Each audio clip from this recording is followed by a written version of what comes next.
In this lecture, let's talk about what the best Photoshop version is for this course. The short answer is this: anything above CS4 will do. That was launched way back in 2008, but most of what you'll learn can be applied in that version. CS6 is good as well, but I suggest you upgrade to the Creative Cloud release.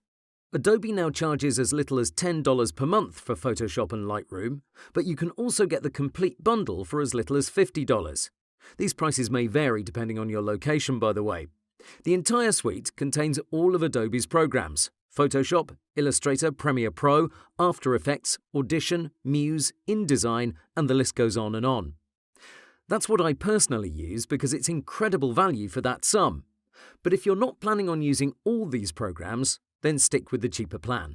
Just to be clear, for the purpose of this course, all you need is Photoshop, so none of those other programs like Illustrator, Premiere Pro, or After Effects.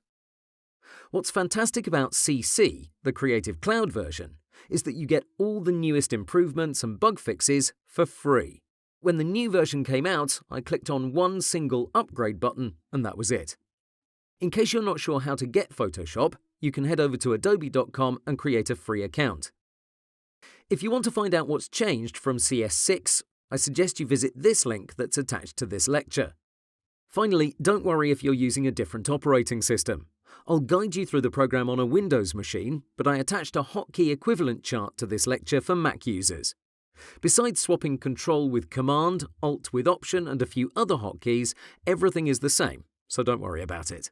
In conclusion, use CS6, but you may miss out on some nice features and improvements. Get CC 2019 by paying as little as $10 per month, or get the entire package for $50 per month. Let's get started.